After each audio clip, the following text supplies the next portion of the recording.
Isang magandang umaga po sa inyong lahat, mga kapatid na patuloy na sumusubaybay sa mga pagtuturo.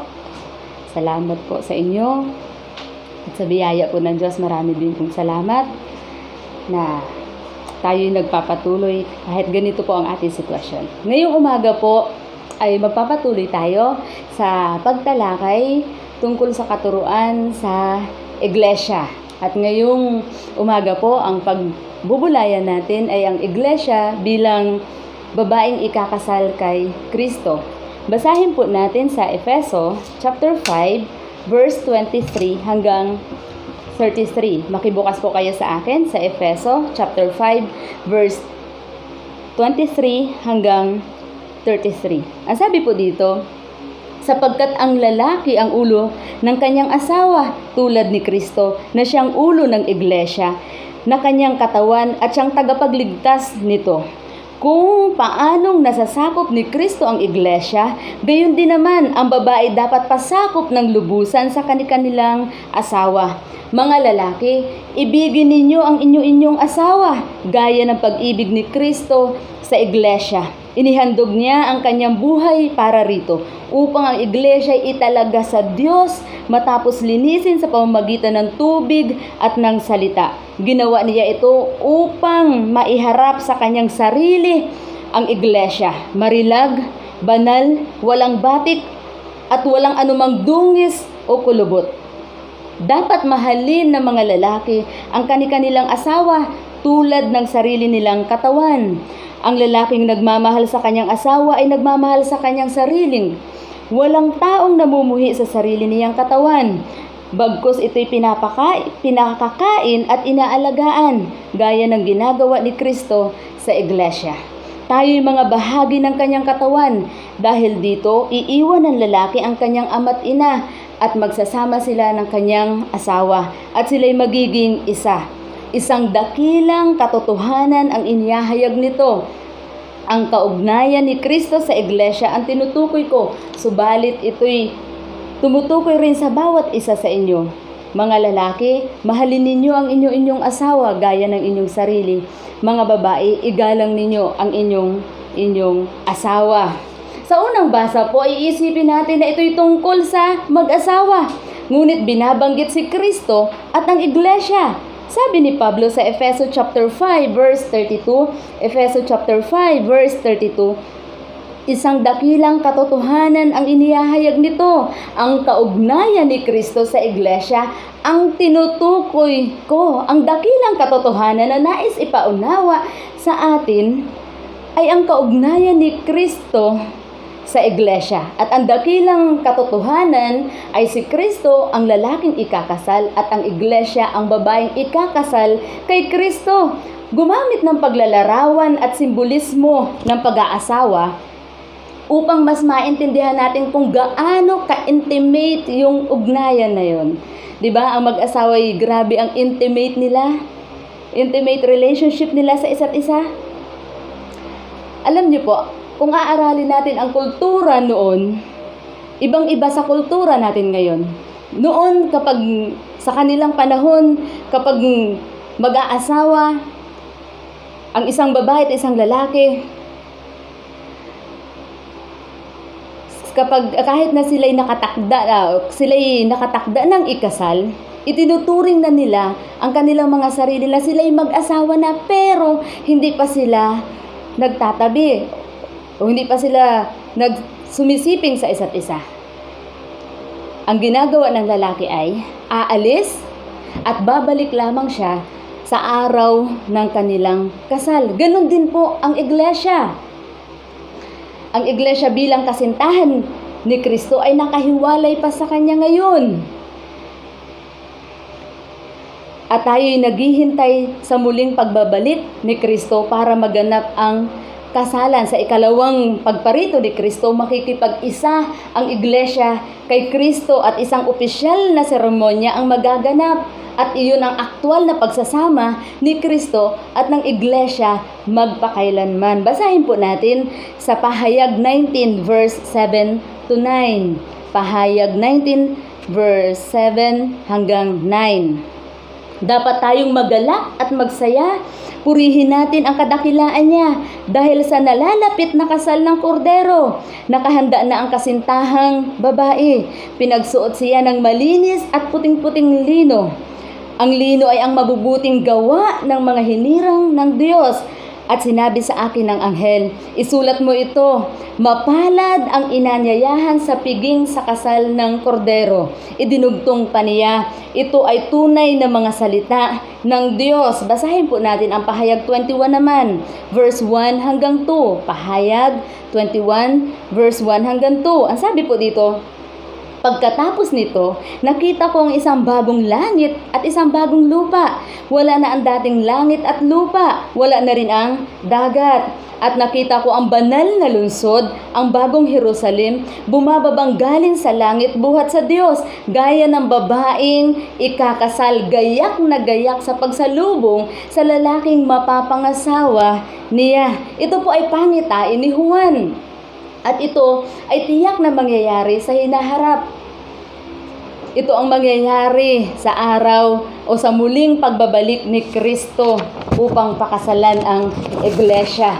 Ang sabi ng talata ay ito ay tunay na mga salita ng Diyos. Ibig sabihin talagang tiyak na mangyayari. Sa pagparito ni Kristo, ang iglesia ay maninirahan sa bagong langit at bagong lupa kasama ni Kristo. Kaya kay Kristo may forever.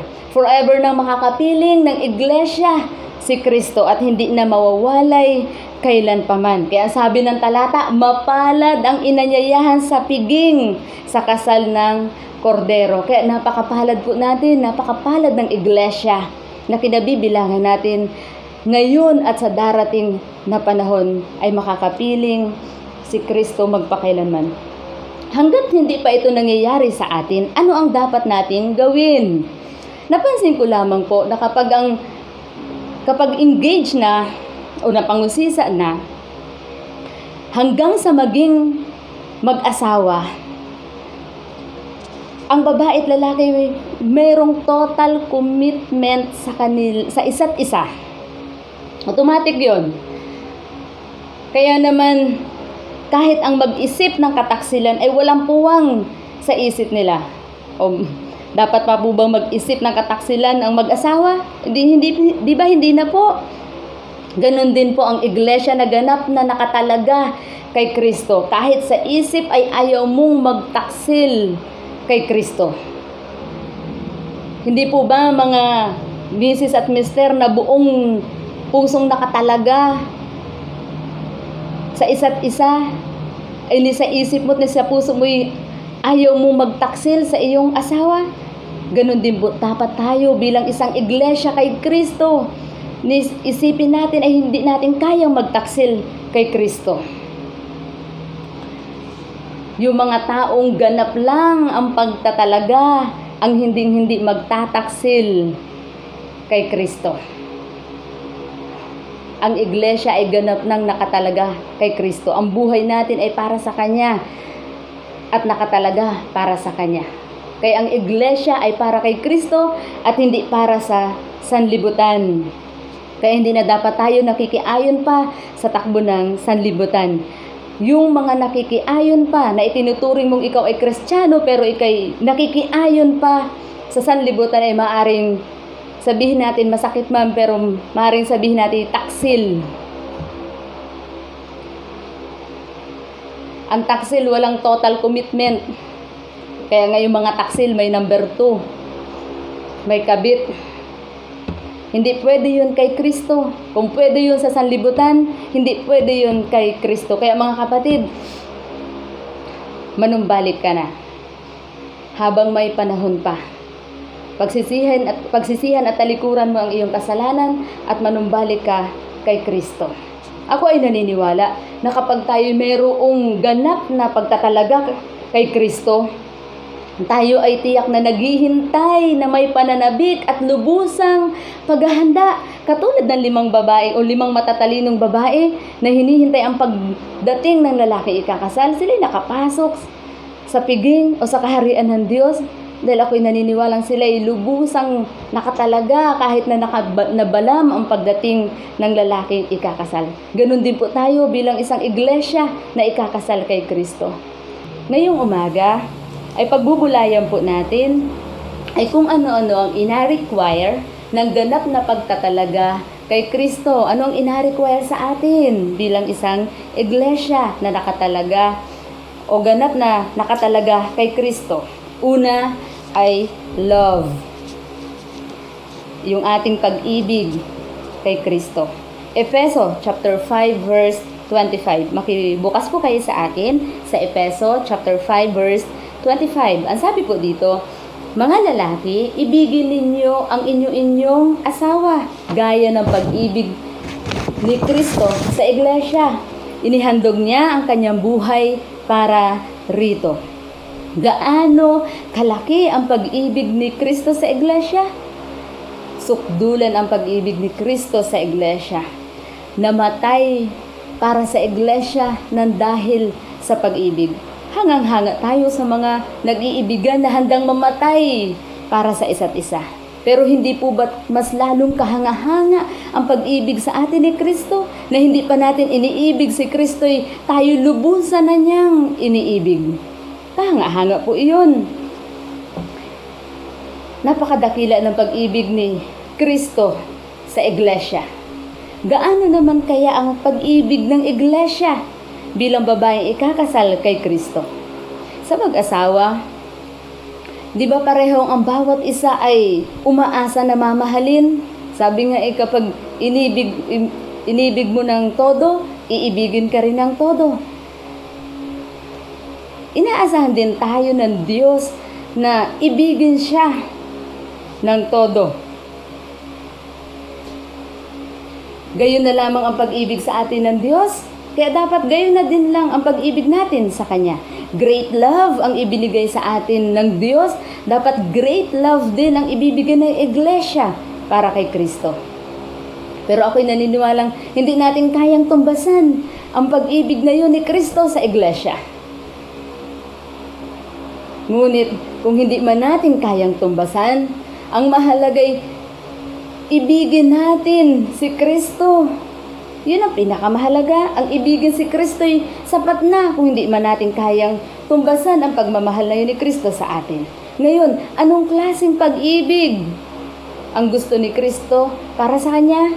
Sabi po dun sa Marcos chapter 12 verse 30. Marcos chapter 12 verse 30. Ibigin mo ang Panginoon mong Diyos ng buong puso, ng buong kaluluwa, ng buong pag-iisip at ng buong lakas. Ang ina-require ng Diyos na pag-ibig ay yung pag-ibig na buong puso, buong kaluluwa, buong lakas at buong pag-iisip. Ang ganitong klaseng pag-ibig ay wala nang ibang minamahal pa.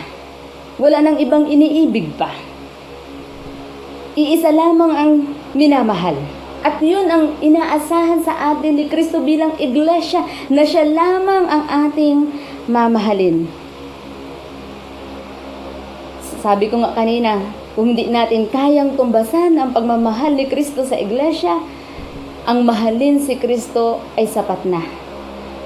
Ang tanging si Kristo lamang ang mahalin ay sapat na. Dahil kung hindi buong puso, buong kaluluwa at pag-iisip at lakas, tunay na may kahati sa pagmamahal kay Kristo. O tuluyan ng hindi mahalin si Kristo at talikuran na. At tulad na lamang ng iglesia sa Efeso, sa Pahayag chapter 2 verse 4, makibukas po kayo sa akin sa Pahayag chapter 2 verse 4. Ang sabi po dito, ngunit ito ang ipinagdaramdam ko sa iyo, nanlalamig ka na sa akin, hindi mo na ako mahal tulad ng dati. Alalahanin mo ang dati mong kalagayan, pagsisihan mo talipdan ang iyong masasamang gawa, at gawin mong muli ang mga ginawa mo noong una. Kapag hindi ka nagsisi, paririyan ako at aalisin ko sa kinalalagyan ang iyong ilawan. Merong sakit ang iglesia sa Efeso.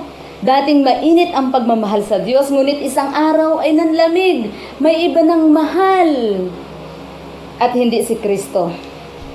Nawala na yung pagmamahal Posibleng mangyari yun sa ating iglesia na humantong sa panlalamig sa Diyos. Dating mahal na mahal si Kristo, maaaring isang araw ay hindi na mahal. Kaya ito'y matinding paalala sa atin mga kapatid na gawin natin bawat araw ay lumalim at lumago sa pag-ibig kay Kristo habang tayo'y naghihintay. Kahit sa mag-asawa, kapag ang pag-ibig ay napabayaan, tiyak naman lalamig ang isa at maghahanap.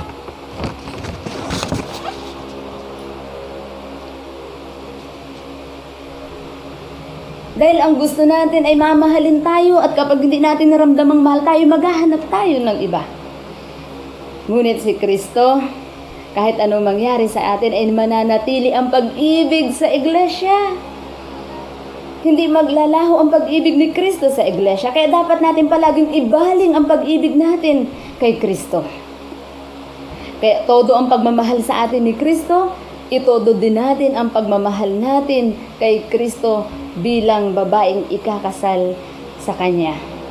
May gagawin tayo at meron din dapat tayong iwasan. Bakit humantong ang iglesia sa Efeso sa kawalan ng pag-ibig sa Diyos? Ang sabi po ng talata ay ganito: alalahanin mo ang dati mong kalagayan, pagsisihan mo at talikdan ang iyong masasamang gawa, at gawin mong muli ang mga ginagawa mo noong una. Kapag hindi ka nagsisi, paririyan ako at aalisin ko sa kinalalagyan ang iyong ilawan. Nagumon sa kasalanan, kung sa bisyo ay nalulung na. Mas minahal ng kasalanan kaysa sa Diyos. Mas nag-enjoy na sa kasalanan, kaya nawala ang pag-ibig kay Kristo. Ang kasalanan ay parang yelo na kapag inilagay mo sa mainit na tubig ay unti-unting lumalamig. Ang init ay unti-unting nawawala at lumalamig. Kapag naramdaman mo na unti-unti nang nawawala ang pag-ibig mo kay Kristo, i-evaluate natin ang ating sarili. May kasalanan ba tayong ginagawa? At kapag naunawaan mo, kapatid, manumbalik ka at talikdan ang iyong kasalanan. Nagtaksil ka man kay Kristo, si Kristo'y handa ka pa ring tanggapin at mahalin ng buong buo. Kaya manumbalik ka kay Kristo. Hindi lamang po yun, hindi lamang kasalanan ang dapat nating iwasan, kundi ang sanlibutan o mga bagay sa sanlibutan. Sabi dun sa unang Juan chapter 2 verse 15, unang Juan chapter 2 verse 15, huwag ninyong ibigin ang sanlibutan o ang mga bagay sa sanlibutan. Ang umiibig sa sanlibutan ay hindi umiibig sa Ama. Ang kaagaw ng Diyos sa pag-ibig ay ang sanlibutan o ang mga bagay sa sanlibutan. Dalawa lamang ang pwede nating mahalin, ang Diyos o ang sanlibutan. Kapag ang iglesia ay bumaling na ang pag-ibig sa sanlibutan, tiyak na mawawala ang pag-ibig kay Kristo. Unti-unti nang manlalamig hanggang sa tuluyang mawala na ang pag-ibig kay Kristo. Sa tuluyang wala na yung pag-ibig kay Kristo. Kaya kung sino ang mahal mo, yun na ang uukulan mo ng buong puso, lakas, isip at kaluluwa mo. Kaya matindi ang paalala sa atin na huwag nating iibigin ang sanlibutan o ang mga bagay sa sanlibutan. Kaya ang paalala sa atin, ituon natin ang ating puso sa mga bagay na makalangit. Ituon natin ang ating puso kay Kristo. Siya lamang ang ating ibigin. Habang naghihintay tayo kay Kristo, gawin natin lahat na mapanatili at mapalalim at mapalago ang pag-ibig natin kay Kristo. Ang pag-ibig natin kay Kristo, ang iporso natin araw-araw at wala nang iba pa. Dumako po tayo sa pangalawang puntos, yung katapatan o fidelity.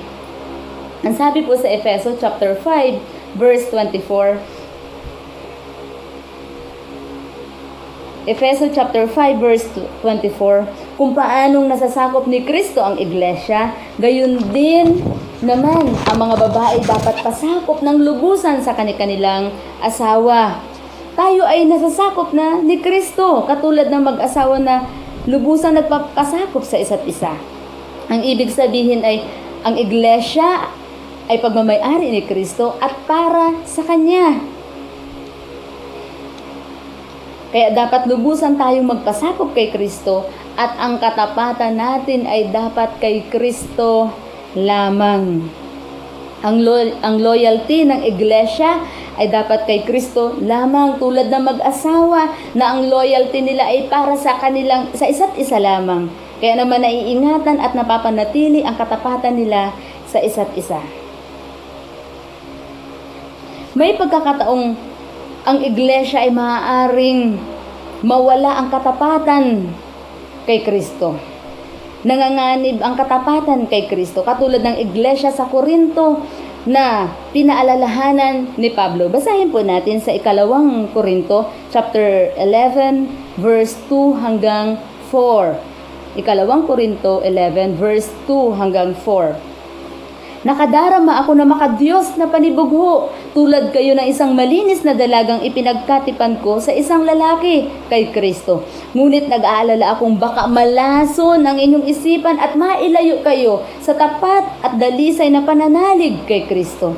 Tulad ni Eva na nalinlang ng ahas, sapagkat malugod ninyong tinatanggap ang sinumang dumarating at nangangaral ng ibang Jesus kaysa ipinapangaral ko. Tinatanggap ninyo ang espiritu at aral na iba sa tinuturo ko sa inyo.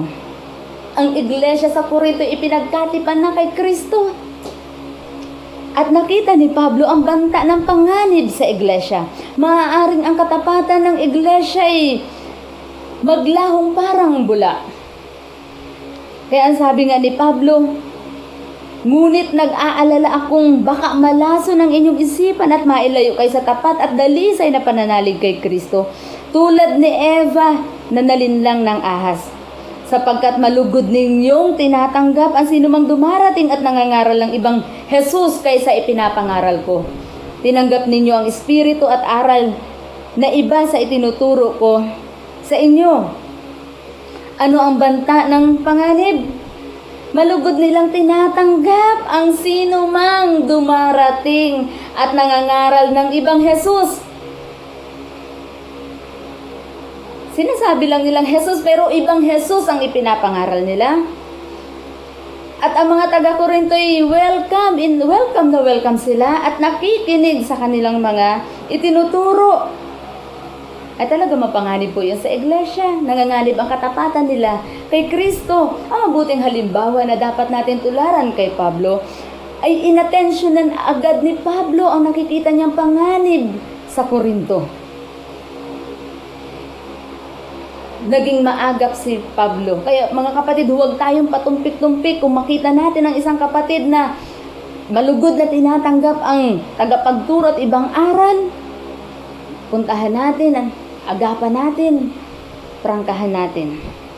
Kausapin agad upang hindi maglaho ang katapatan niya kay Kristo. Ngayon, papaano natin maiingatan ang ating katapatan kay Kristo? Una, huwag kang mag-entertain ng ibang tagapagturo at dalang aral.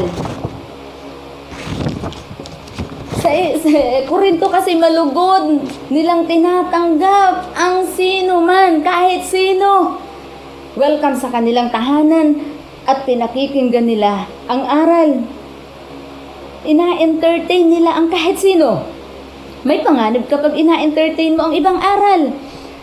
Parang sa mag-asawa, kapag in-entertain mo ang kanyang chat o ang kanyang text, matutukso ka. Mapanganib yan. Si Eva, sinabi na Diyos, huwag mong kakainin. Anong ginawa ni Eva? In-entertain ang manunukso, natukso. Ang huwad na mga ngaral pa naman ay mayroong spirit of deception. Mali ang itinuturo. Pero kapag pinakinggan mo, waring tama sa iyo at napapaniwala ka, ang masaklap ay ikaw mismo sa sarili mo ay paniwalang-paniwala ka at hindi mo nalalaman na ikaw pala ay na-deceive na. Kaya huwag i-entertain. Matinding babala.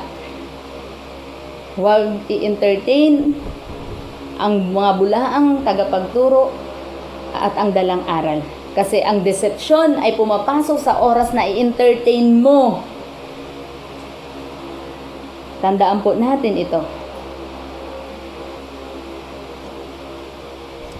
Tayo ay kay Kristo, bakit tayo tatanggapan ng ibang aral? At tayo kay Kristo na. Kaya mga kapatid, kung mayroong lumapit sa iyo at humingi ng oras para pakinggan siya, magalang natin sabihin, pasensya na po, at meron kami mga pastor na siyang magtuturo sa amin ng mga aral na dapat naming matutunan at pakinggan. Pangalawa, paano natin maiingatan ang ating katapatan kay Kristo? Pangalawa po, tangkilikin ang ating spiritual na leader kung saan ka inilagay ng Diyos. Si Pablo ang inilagay ng Diyos na leader at tagapagturo sa Korinto. Pero tingnan natin ang ginawa ng mga taga-Korinto, kung sino-sino pa ang kanilang tinatanggap at pinakikinggan ang aral. Samantalang ang itinalaga sa kanila ng Diyos ay si Pablo. Umanib ka sa iglesyang ito at naniniwala kang si Kristo ang itinuturo, kaya huwag kang humanap ng iba. Huwag ka nang makinig sa iba pa. Maraming pwede tayong panuurin na mga mahuhusay na mga ngaral. Pero kung naniniwala ka na ang CLJC ay kay Kristo, dapat naniniwala ka rin sa mga tagapagturo na inilagay ng Diyos sa CLJC. Tangkilikin natin ang mga tagapagturo, pakinggan natin ang kanilang mga itinuturo. Lalo na ngayon na sigsigan ang kanilang pagtuturo. Panuurin natin ang mga live devotion, panahunan natin. Tangkilikin natin para ito sa ating spiritual na paglago. Alam niyo po, prinangka ni Pablo ang mga taga-Korinto. Ang sabi ni Pablo, palagay ko na may hindi ako huli sa magagaling na mga apostol na iyan. Maaring hindi ako mahusay magsalita, ngunit hindi naman ako kapos sa kaalaman. Ipinapakilala ko ito sa inyo sa lahat ng pagkakataon. Bakit sila nakikinig? Bakit sila nakikinig pa sa iba? Bakit ka pa makikinig sa iba? Mahina ba si Pablo? Mahina ba ang ating tagapagturo? Sabi ni Pablo, hindi naman ako huli at hindi naman ako kapos sa kaalaman. Ganon din po ang ating mga pastor. Hindi po sila huli at hindi man kapos ang kanilang kaalaman. Kaya nga sila isigsigan at subsob sa pag-aaral, nagpupuyat sa pag-aaral para lang mayroong ipakain sa atin. Kapatid, kung may tanong ka, magtanong na lang tayo sa ating pastor, kay Pastor Manny o kay Pastor Ray o sa pastor na nakatalaga. Magtanong. Huwag kung kani-kanino magtatanong. Tangkilikin natin ang ating mga spiritual na tagapagturo. Ikaw ay bahagi ng lokal na iglesyang ito. Tangkilikin natin ang ating mga leader. Kung merong mali, magtanong. Hindi ang solusyon ay maghanap ng ibang tagapagturo. Narito din ang Biblia. Aralin natin para mas lalo tayong lumalim.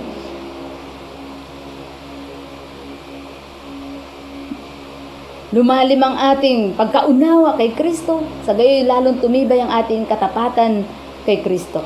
Mapalad nga tayo at nariyan ang ating mga tagapagturo. Isisubo na lang sa atin ang lahat. Kaya ito lamang po ang pakiusap. Panahunan po natin. Kahit na sobrang busy natin, ang daming kaabalahan, panahunan po natin ang mga live devotion. Sagutan natin kasi ito'y para din sa ating spiritual na paglago. Para higit nating maunawaan at makilala si Kristo. Sa gayon, hindi tayo matutulad sa mga taga-Korinto na parang napaka-naive nila na kahit sino'y tinatanggap nila. Kahit sino'y welcome sa kanila.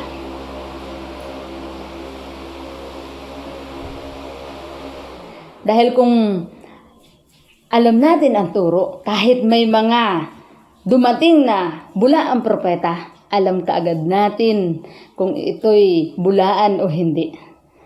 dahil tayo ay lumalim sa mga katuruan tungkol kay Kristo. Sabi ni Pablo, nakadarama ako ng makadiyos na panibugho.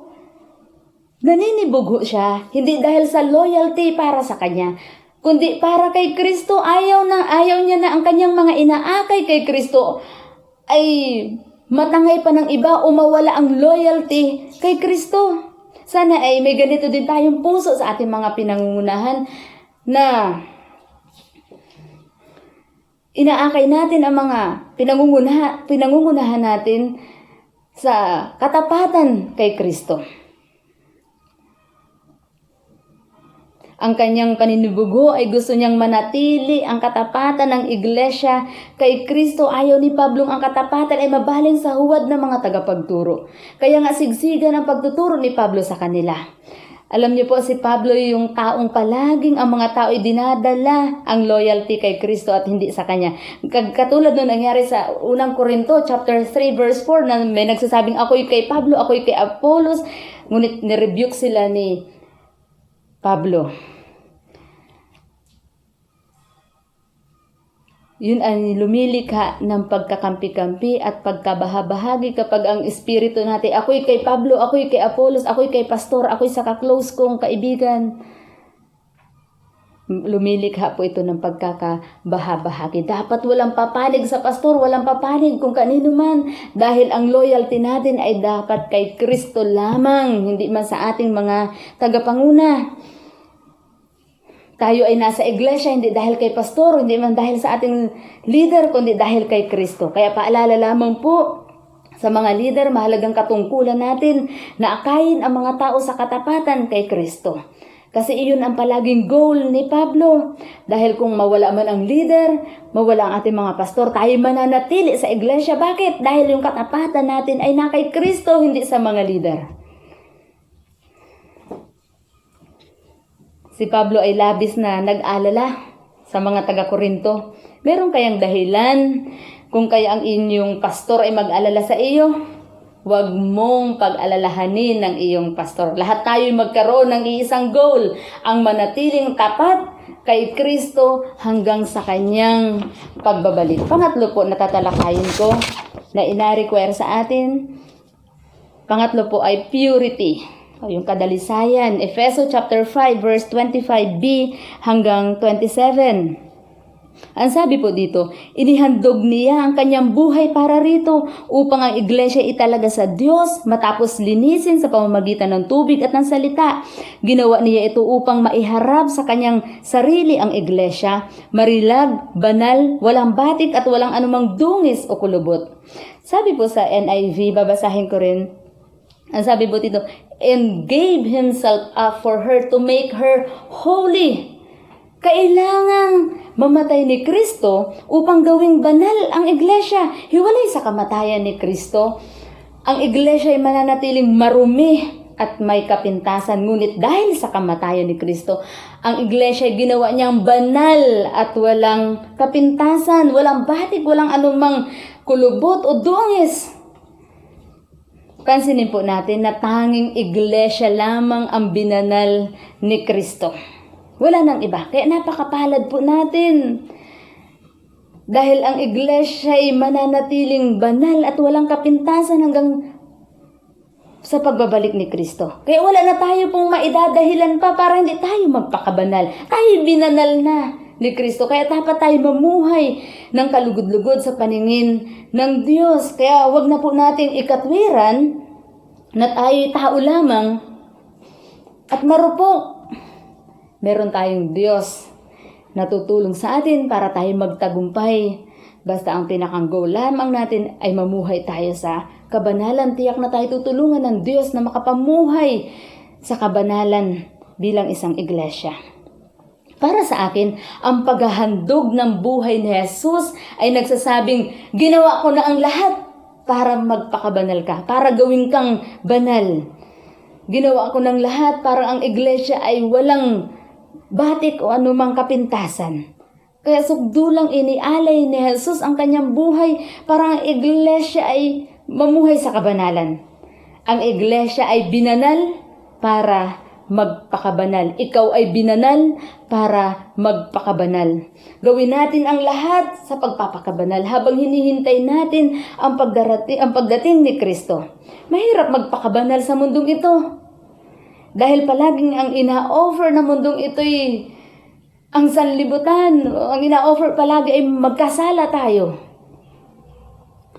Palaging tukso.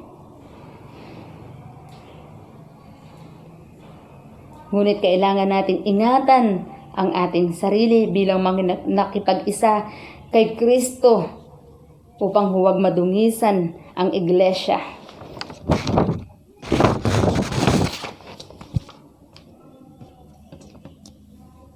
Bakit kailangan nating magpakabanal? Merong nasa isip ang Diyos. Merong plano ang Diyos. Ang sabi dito, and to present her to Himself as radiant church without stain or wrinkle or any other blemish, but holy and blameless. Isang araw, iharap tayo sa Kanyang sarili mismo as a radiant church. Sa ibang salin ay glorious church. Iharap tayo sa Kanyang sarili na maluwalhati, maningning na iglesia na wala man lamang stain, wrinkle, or any other blemish. Kung sa kutis ay pagkakinis-kinis, pagkaputi-puti. Ito ang plano ng Diyos para sa iglesia. Naiisip po ba natin ito? Nauunawaan po ba natin ito? Kung nauunawaan natin ito, gagawin po natin ang lahat upang mapanatili tayong banal at walang kapintasan habang hinihintay si Kristo. Nakaset na sa ating puso at isip ang magpakabanal habang hinihintay si Kristo. Kaya iiwas natin ang ating mga sarili sa anumang makapagpaparumi sa atin at sa iglesia. Ang isa pang dahilan ay isang araw ang iglesia ay dadalhin ng Diyos sa isang bagong langit at bagong lupa, kapiling niya. Banal na lugar ang ating patutunguhan. Banal na lugar ang ating titirhan. At hindi maaari doon ang kasalanan. Ang iglesia ay itinadhana ng Diyos na manirahan sa isang banal na lugar magpakailanman. Dahil para magkaroon tayo para maging forever na banal at walang kapintasan ang iglesia. Kaya dito pa lamang magpakabanal na tayo.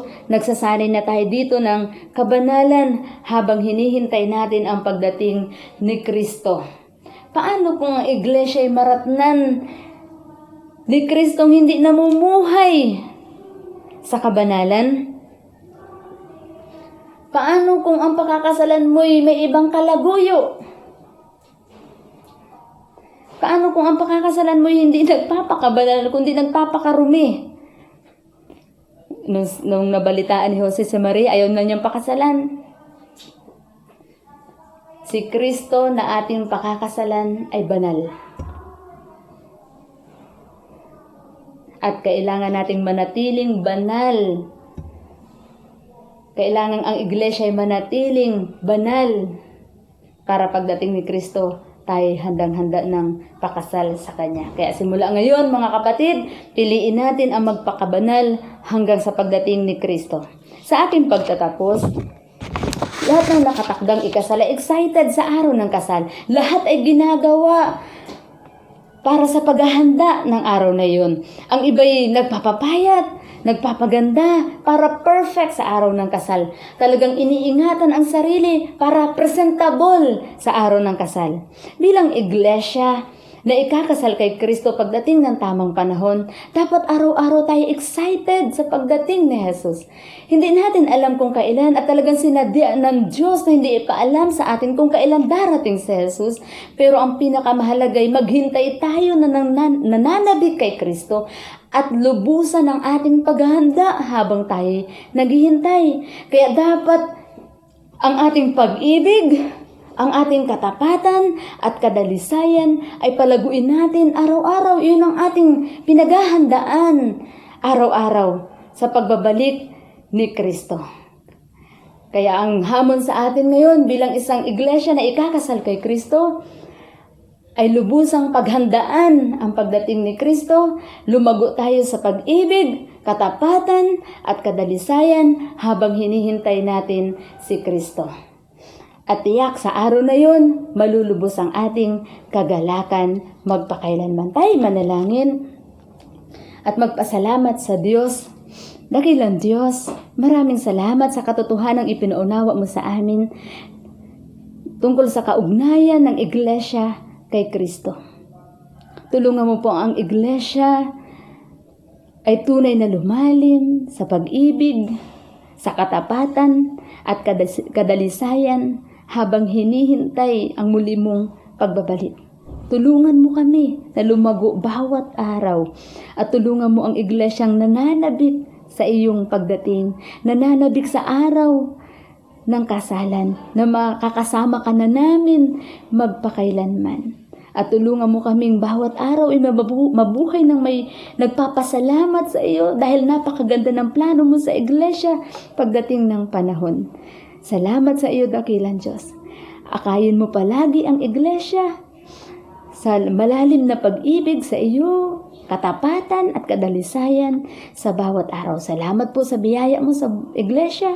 Salamat po sa pagpapala mo sa iglesia. Salamat po sa pagmamahal mo sa iglesia.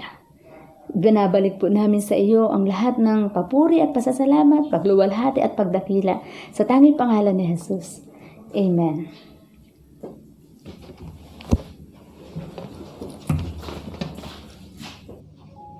Buti hindi na po ito ng kabila.